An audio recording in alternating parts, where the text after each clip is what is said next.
vraiment pour moi de remercier tous les collègues de l'OFI avec qui on peut avoir beaucoup. C'est toujours un plaisir d'avoir votre expertise et votre disponibilité. Il manque une diapositive qui passe à la graphe, c'est un contenu d'intérêt. Vraiment, en tant que stock, j'ai raconté les deux laboratoires importants avec un système qui sont liés dans leur système de l'intérêt. Pourquoi on parle des corticelles et d'où viennent les corticelles? C'est le prix de beaucoup de travaux d'immunothérapie dans le cancer. J'ai mis des grandes catégories, vous savez, qui est le développement des cytokines, des anticorps monoclonaux, de la vaccination.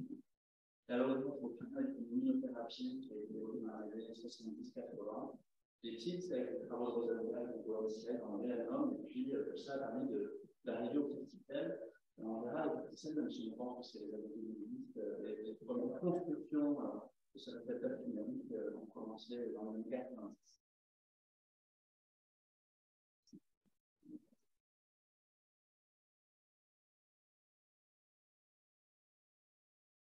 Un petit rappel, c'est que le système immunitaire, notamment l'immunité adaptative et l'infocité, peuvent être potentiellement très actifs contre les cancéreuses, mais leur activité, comme vous le savez, dépend d'éléments de physiologie, comme la reconnaissance PCR, la MRH réactive, la co-stimulation qui n'arrive pas avec le cytokine. Et tout ça est très robuste, mais donc en infocité, puisqu'on connaît les cancéreuses, il faut que ce soit une reconnaissance. On a un PCR spécifique de l'antigène tumorale et la reconnaissance sur le CMH. Et comme vous le savez peut-être, le cancer, c'est souvent la stratégie d'évasion du cancer en éliminant l'expression de molécules du CMH et éventuellement en présentant un antigène qui vont être reconnus. Donc tout ça rend la stratégie intéressante et très limitée. Et c'est de là que certains ont pensé à créer un récepteur nouveau, chimique, qui, en fait, de façon schématique, c'est un anticorps pour lequel la spécificité est simple à mettre en place, qui est couplé à un bout de PCR. Donc, vous avez en haut le fragment variable des anticorps, un pont, et puis une molécule constante-planaire et intracellulaire avec des données de transduction et de continuation qui vont permettre de juger toutes les caractéristiques importantes de récepteur T à un récepteur B. Alors, comment on fait ça? C'est qu'on fait des cassettes, des gènes qui sont des tabous et qui vont être apportés dans une nouvelle cellule par un vecteur viral, soit un antivirus, soit un protovirus, pour aboutir à l'expression de ce récepteur dans le lymphocyte qui a été transmis par le virus. Et il y a eu plusieurs générations d'amélioration de ces cas. Les premiers cas sont peu efficaces parce que comme il y avait pas de données de co-stimulation, c'est important de il n'y avait pas de persistance de recours, qui ont ajouté pour les CM1, c'est une co-stimulation domaine 1, et puis les voies en troisième génération, deux co-stimulations. Ça repose essentiellement sur le CD28 et le 4.1b, sur deux molécules de co-stimulation. Et tout ça a permis d'appliquer la stratégie d'abord d'une pathologie bien simple d'accès et de reconnaissance, et le CD29, qui est en le démon d'activité, les LRB et les RAB. Alors, comment ça marche? J'ai mis un vecteur antiviral qui va s'intégrer dans la possibilité, qui va permettre l'expression de molécules chimiques, et qui va permettre ensuite de reconnaître la cellule tumorale et entraîner cette liste par reconnaissance. Et évidemment, les Américains sont très friands des systèmes de chasse, parce que ça, c'est la première petite fille à avoir reçu un système anti-19 pour une LALB, un groupe rouge qui a été annoncé en longitude négative, il y avait 6 ans. Et maintenant, on peut actualiser en 2022, on a 10 ans de plus, elle guérit sa leucémie lymphocytique, alors que dans cette situation, il n'y avait aucune de choses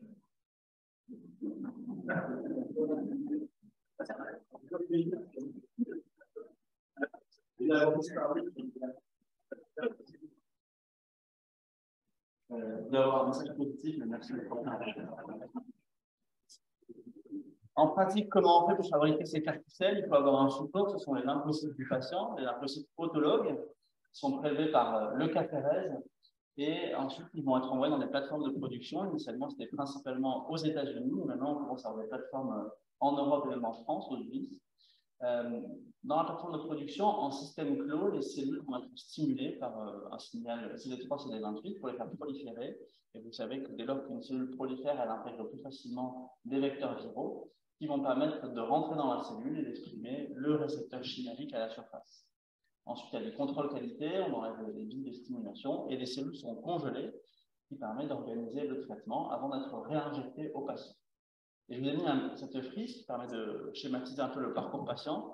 C'est des patients qui ont, on verra après, des hémopathies qui sont réfractaires au traitement. On va leur prélever les cellules et le temps que les cellules soient produites, fabriquées, manipulées, il va y avoir un certain délai pendant lequel on va se poser la question de faire des chimiothérapies ou de la radiothérapie suivant les maladies, pour qu'ils puissent attendre et avoir un état général qui va être conservé. Ensuite, quand on a le signal que les cellules sont prêtes et utilisables, on va faire une lymphodéplétion qui comporte deux drogues, la fludarabine et l'endoxan, avant de réinjecter les cellules. Et je vous ai mis à gauche le délai veine à veine, entre le prélèvement des lymphocytes du patient et sa réinjection. Il faut compter 4 à 5 semaines, même si on verra plus tard, il y a des nouveaux process qui essaient de raccourcir cette période. Une fois que les cellules sont injectées, c'est la période de surveillance importante où on verra lors de l'expansion des corticelles, on va avoir les premiers effets indésirables qui sont en lien avec tout ça. Et au final, c'est une hospitalisation de 3 semaines. Donc, en pathologie, c'est assez banal, mais si on l'applique à d'autres champs thérapeutiques comme les maladies infectieuses ou les maladies inflammatoires, une hospitalisation de 3 semaines, c'est assez nouveau pour le patient.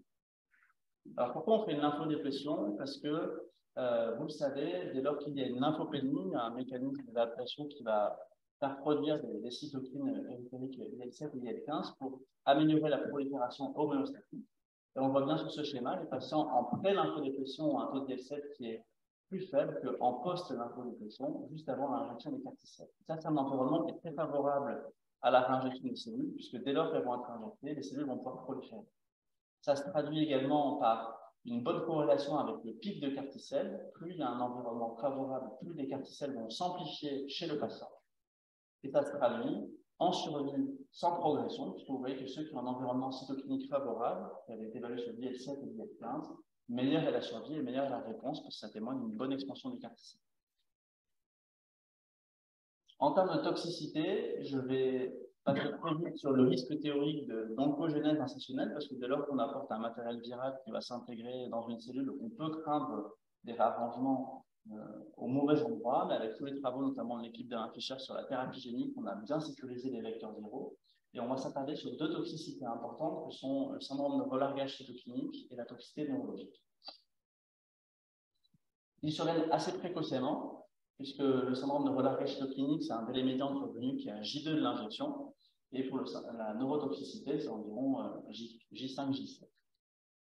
Alors, c'est quoi tout ça? C'est donc une amplification immunitaire et un relargage de cytokines qui donnent des manifestations assez simples, comme la fièvre, les frissons, les courbatures. Ça concerne beaucoup de patients, et pour certains, un petit nombre de patients, il va y avoir des manifestations plus sévères, comme des manifestations hémodynamiques, chute tensionnelle nécessitant un remplissage vasculaire, hypoxémie nécessitant un support en oxygène, voire épuration extrarénale dans une forme très sévère. Pourquoi tout ça? Parce que dès lors que les CAR vont reconnaître leur cible, ils vont sécréter de l'interféron gamma, du TNF-alpha, ça va entraîner une amplification et un recrutement d'autres populations immunitaires et la sécrétion d'IL6, qui est une protéine centrale, et l'interleukine 1 bêta, et tout ce système va s'amplifier et ne faire qu'aggraver les symptômes. La toxicité neurologique, elle est très atypique et très originale parce qu'il n'y a pas de pendant dans d'autres maladies. C'est typiquement, j'appelle ça l'encéphalopathie cytokinique. C'est des patients qui ont dans le brouillard, ils sont devant vous, ils ont les yeux ouverts, ils ne peuvent pas communiquer, ils sont apraxiques, aphasiques, parfois ils ne peuvent pas bouger leurs membres. C'est une manifestation très particulière. On peut avoir des tableaux de convulsions, on peut avoir des tableaux d'œdèmes cérébraux, et puis on peut avoir donc à l'EEG la synthèse d'encéphalopathie, on peut avoir aussi des événements donc comissio, et puis à l'IRM, même si chez nous, quand on a rarement des images, on peut avoir des anomalies en fer.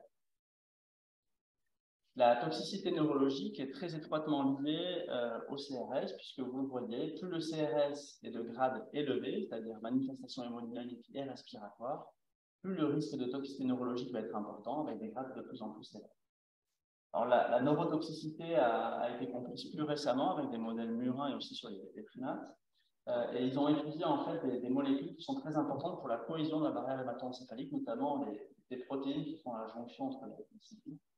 Et ils ont vu que cette barrière hémato-encéphalique devenait plus perméable du fait de l'environnement inflammatoire IL-6 interféron gamma et TNF-alpha. Et dès lors qu'elle devient plus perméable, les cytokines vont s'enrichir dans le système nerveux central, entraîner des perturbations des neurotransmetteurs, des astrocytes, des oligodendrocytes, et même peut avoir une certaine neurotoxicité cytotoxique. Et ensuite, les cellules immunitaires peuvent passer dans le système nerveux central, qui donne des manifestations beaucoup plus sévères.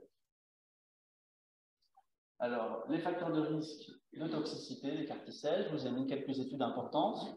Vous avez Zuma 1, qui est une étude dans le lymphome B diffus à grande cellule avec une co-stimulation CD28. Dans la même pathologie, un autre laboratoire qui a fait une co-stimulation 4-1-BB avec la particularité d'avoir un équilibre entre les CD4 et les CD8 qui sont réinjectés aux patients. Et puis Juliette, qui est laissée de Dovarty dans le B diffus à grande cellule. Le premier élément, c'était de comparer dans la même maladie, avec des co-stimulations différentes, l'incidence de complications. Donc vous voyez que ici, c'est 90% de CRS, avec 13% de patients qui vont en réanimation. Et dans ces deux études-là, l'incidence de CRS est moins fréquente, avec des formes sévères qui sont également un peu moins fréquentes. La différence aussi se produit au niveau de la neurotoxicité, où on voit que, en général, donc plus il y a de CRS, plus il y a de neurotoxicité, et qu'il y a quand même un bon nombre de patients. Là, il y a à peu près un tiers de patients qui vont en réanimation sur une neurotoxicité sévère. Et je vous ai mis, je n'avais pas toujours le donné, mais là, dans cette étude, il y avait un quart des patients qui allaient en réanimation. Et le recours au tocilizumab, on va le voir après dans son intérêt sur la gestion de toxicité. Si on compare le même corticelle aux deux indications différentes, LAL et lymphome B diffus à grande cellule, on voit aussi que l'incidence de complications est différente. Et dernière chose, on a aussi sur une même co-stimulation avec des cibles différentes et des maladies différentes, on a l'impression que la maladie sous-jacente que l'on traite, lymphome agressif, leucémie aiguë ou myélome, aussi une application, on va avoir une incidence de complications qui va varier. Donc tout ça pour dire que la toxicité elle dépend de la cible, elle dépend de la co-stimulation et de la maladie sous-jacente. Alors pour gérer la toxicité, je vous ai remis le schéma avec les cytokines et les récepteurs impliqués. Et à partir de ça, je trouve intéressant parce que vous avez peut-être pratiqué le tocilizumab depuis plus longtemps que moi. Donc, vous êtes curieux de savoir les niveaux d'interleukine 6. Et je vous ai mis pour comparaison ce qu'on peut avoir en taux d'interleukine 6 en comparaison avec la maladie de Steele, où on a des niveaux qui sont entre 100 et 200 picogrammes par ml. Et vous voyez, dans la carticelle, dans les grades 4, on monte à 10 000 picogrammes. C'est les grandes productions de cytokines. En comparaison, j'ai mis choc septique. Donc, on a des niveaux dans les grades sévères qui s'apparentent à un choc septique. Et puis, une dernière extraction, c'était dans le Covid-19, entre les Covid sévères et ceux qui étaient en réanimation. Et on voit vraiment que les carticelles ont une présentation clinique de relargage clinique qui est très proche du Covid sévère. De fait, on a utilisé, alors le niveau de preuve est très faible puisque l'implication du tocilizumab dans les carticelles, c'est un des premiers PI qui a utilisé les carticelles. Il a dit ah mais j'ai mon neveu, il est malade, il a du tocilizumab, l'IL6 est élevé, la CRP est élevée, pourquoi on ne fait pas pareil? Donc vous voyez que ça repose pas sur grand chose. Et au final, on utilise ce médicament dans la gestion du CRS ainsi que les corticoïdes. D'autres approches thérapeutiques ont été évaluées, comme Brucu, qu'on connaît bien dans la LLC en hématologie, qui est un bon bloqueur de tyrosine kinase de lymphocytes. On peut agir aussi sur l'interleukine 1 récepteur, et puis il y a des études qui évaluent notamment les inhibiteurs de JAK. Il faut savoir que le CRS se traite en premier lieu par tocilizumab, plus ou moins la corticothérapie. Il n'a pas de place dans la gestion de la neurotoxicité, parce que dès lors que vous saturez les récepteurs de tocilizumab, vous allez enrichir l'interleukine qui va se déplacer vers le système nerveux central, et en fait, ça peut aggraver les choses. Donc, il faut plutôt faire des corticothérapies à forte dose en volume chez les patients qui ont des manifestations neurologiques sévères. Alors, un petit point d'efficacité, je vous ai mis d'abord des exemples de carticelle anti-CD19 avec un exemple local. C'était une patiente qui avait un baby à grande cellule qui avait reçu 3 lignes de traitement. J'envoyais donc la masse ganglionnaire en TEP scan au niveau susclaviculaire et médiastinal et peut-être paracardiaque. Et à 1 mois, les carticelles à un TEP scanner qui est nettoyé. Ça, en hématologie, même si on a des réponses assez rapides, on avait rarement des réponses aussi spectaculaires sur des maladies réfractaires. Des études maintenant, on avait l'expérience des lymphomes B diffus à grande cellule qui avaient une médiane de survie globale à 6 mois dès lors qu'ils étaient en rouge plus réfractaire. Et ça, c'est l'essai Zuma 1, donc B diffus à grande cellule, et on avait une médiane de survie avec un délai médian de 27 mois où la médiane de survie n'était pas atteinte. Donc, c'est quand même révolutionnaire en termes de progrès thérapeutique. Vous avez quelques autres applications. Dans le myélome, ça commence à arriver. Vous avez ici l'exemple de ce pic qui décroît bien après les carticelles. Le PET scan qui s'améliore au niveau de l'infiltration osseuse. Et dans cette étude, ils avaient même montré qu'il y avait des réponses maladies résiduelles négatives qui étaient évaluées soit en cytométrie en flux, soit en NGS, avec des résultats très profonds. On n'a pas encore d'efficacité très prolongée, mais il y a des travaux qui sont là pour améliorer les choses. Et c'est un CAR-T qui est anti-BCMA. Un autre exemple de CAR-T anti-CD30 qui a été appliqué dans le lymphome de Hodgkin et les lymphomes T, qui sont deux pathologies qui expriment ce marqueur. On avait aussi une réponse objective, mais là, on n'a pas encore d'application en son cours. Alors, ce qui est important, c'est de bien choisir sa cible. Une palanquée de cibles en hématologie, en cancérologie solide, avec les antigènes tumoraux que vous connaissez probablement. Mais le problème, c'est de considérer l'effet on-target, off-tumor, c'est-à-dire qu'on va bien cibler la cible, mais on a des effets collatéraux. Donc, avec les CAR-T anti-CD19, ce n'est pas très problématique, puisque on sait pallier à la lymphopénie B par notamment la substitution en immunoglobulines polyvalentes. Mais il y a eu des cas catastrophiques. On a cet exemple-là dans l'équipe de NCL aux États-Unis. On avait fait un CAR-T anti-RB2 pour une patiente qui avait un cancer du côlon métastatique. Et en fait, ils ont eu un état de choc, une déférence viscérale à J4 de l'injection. Ils ont fait une autopsie. Il y avait des CAR-T qui avaient reconnu RB2 au niveau du tissu pulmonaire sain. Et en fait, il y avait une expression sur des tissus qu'il fallait évaluer au préalable. Donc, c'est quand même important de bien choisir la cible. Je passe brièvement sur d'autres exemples d'applications en hématologie. Certains ont travaillé sur d'autres supports cellulaires. Là, on a parlé de lymphocytes T. On peut avoir aussi les lymphocytes T stem cell memory qui ont des capacités de prolifération et d'amplification in vivo. Les lymphocytes T gamma delta ou les NK. Et puis, on peut aussi choisir sa construction dans les nouvelles générations. C'est un petit peu de la science-fiction, puisque les récepteurs, dès lors qu'ils vont reconnaître leur cible, vont pouvoir aussi exprimer soit l'interleukine 12 pour enrichir le milieu inflammatoire, soit on peut aussi avoir des gènes suicides si on veut éteindre un cas, ou alors exprimer un anti-PDL1 si on veut éviter que la cellule d'en face inhibe le CAR-T. Donc, il y a plein de choses qui sont possibles. Alors, dans les maladies auto-immunes, je vais juste dresser la question, qui va être complétée par mon collègue. Il y a deux axes de travail. Ça peut être la déplétion des clones autoréactifs. Vous savez qu'on peut cibler soit le CD19, soit le BCMA par rapport aux cellules d'intérêt, avec la problématique de pouvoir dépléter dans les tissus les clones autoréactifs qui sont souvent plus difficiles d'accès. Et on peut aussi améliorer la tolérance périphérique. Vous savez que les T-régulateurs sont aussi impliqués et sont en défaut dans les maladies auto-immunes, dans les propriétés immunosuppressives, et ont été mis au point des CAR-Treg, Treg qui sont sélectionnés ex vivo à partir des cellules des patients. On peut les transduire avec un CAR-T anti-CD19 ou anti-BCMA pour se rapprocher du clone autoréactif et l'immunosupprimer pour l'éteindre. D'autres stratégies plus innovantes ont été évaluées, comme des CAR-T qui vont être actifs sur une reconnaissance d'une molécule de la fibrose créée par les fibroblastes. On peut aussi avoir un CAR-T qui va exprimer justement l'antigène de reconnaissance d'un PCR, d'un clone autoréactif, ou alors agir sur le vieillissement cellulaire en le restreignant. Pour aussi d'applications en transplantation intéressantes, vous avez ici cet exemple de CAR-T dans un modèle de mismatch HLA avec une souris qui était déficiente, NFG, qui était greffée avec de la peau HLA A02 et qui recevait des PBMC de patients qui n'exprimaient pas le 02. Et on voit que si on injectait des CAR-Treg, il y avait une diminution de l'inflammation cutanée sur ce modèle de souris transgénique. Je voulais vous dire, donc c'était vraiment pour nous la révolution en hématologie. Les CAR-T-cells en hématologie vont remonter les lignes. On est en train d'évaluer les CAR-T-cells en première ligne thérapeutique dans les lymphomes de haut grade. Ça franchit la barrière du HLA. Il y a une toxicité qui est très fréquente, mais que maintenant on sait reconnaître et gérer assez facilement. Mais il y a encore des besoins, donc mettre au point de nouvelles cibles thérapeutiques, améliorer l'efficacité et la persistance, comprendre les mécanismes de développement. Il y a tout un champ de développement en oncologie solide, d'autres champs thérapeutiques que l'on va voir en maladie auto-immune. Et puis, il y a la problématique de son prix. Les CAR-T-cells, c'est 300 000 € l'injection. Donc, il faut essayer de promouvoir la production académique avec un coût qui pourra peut-être diminuer progressivement. Voilà, je vous remercie de votre attention.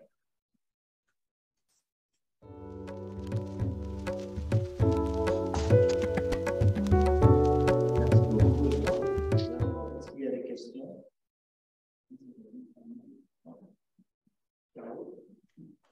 Merci beaucoup, c'était très intéressant. Vous parlez de tout le domaine. Je ne sais pas si vous pouvez nous donner une comparaison entre les cas qui servent rédigés contre le 19 et les antifas monoclonaux rédigés contre le 19 dans les rapports. Juste parce que cas qui servent, c'est très faire et difficile à faire. Alors, pour l'anticorps monoclonal le plus développé anti-CD19, parce que le plus gros anticorps, c'est quand même l'anti-CD20, mais l'anti-CD19, c'est un anticorps bispécifique qui a pour but de... donc, c'est un anti-CD19, anti-CD3 pour rapprocher un lymphocyte T de la cible. Ça marche bien dans les leucémies aiguës lymphoblastiques, mais dans le lymphome, ça marche moins bien. Le problématique de ces anticorps, c'est qu'il faut avoir aussi un système immunitaire qui est bien fonctionnel, parce que vous savez qu'on fait de l'ADCC et du rapprochement cellulaire, et si les lymphocytes ne sont pas de bonne qualité, parfois on peut avoir une réponse, mais qui va être de très courte durée. L'avantage avec des CAR T-cells, c'est qu'on a un nouveau système immunitaire qui va s'amplifier, qui va être persistant, et on montre que plus les CAR T-cells persistent dans le temps, plus la réponse est prolongée et profonde. Donc, il y a vraiment une différence d'efficacité chez ces patients résistants aux anticorps monoclonaux.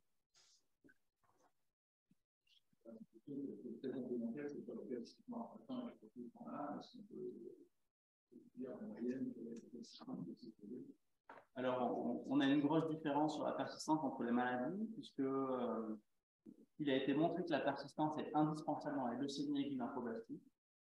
Dès lors que la persistance, il n'y a plus de CAR T-cells détectables, il y a un risque de rechute. C'est pour ça qu'il y a des stratégies où, en fonction de l'absence de CAR T-cells, on va faire un bridge, on va transplanter, faire une greffe de moelle aux jeunes patients notamment. Alors que dans le lymphome, la persistance serait peut-être moins impliquée, mais ça reste encore à confirmer.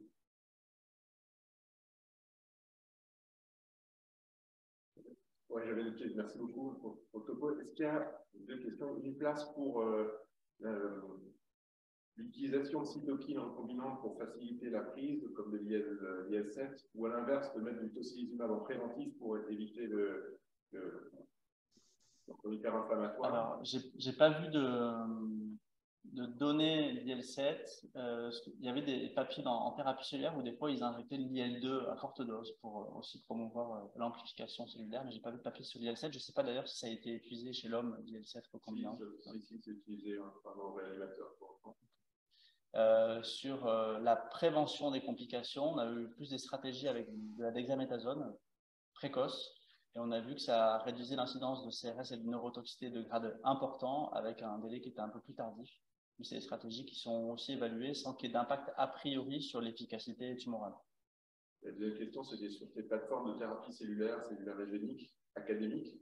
Est-ce que ici, vous avez ce souhait de le développer? Comment vous l'envisagez? Quel serait le modèle par rapport Alors, le modèle est très compliqué parce qu'il faut beaucoup d'argent.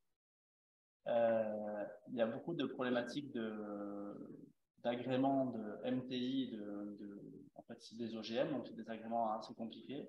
On a en plus la problématique d'avoir des brevets et qu'à chaque fois qu'on génère un nouveau vecteur viral avec une nouvelle cassette, il faut revalider. Donc, c'est des études qui coûtent assez cher, mais pour autant, les Britanniques et les Espagnols ont développé des modèles académiques avec des capsicelles qui semblent efficaces.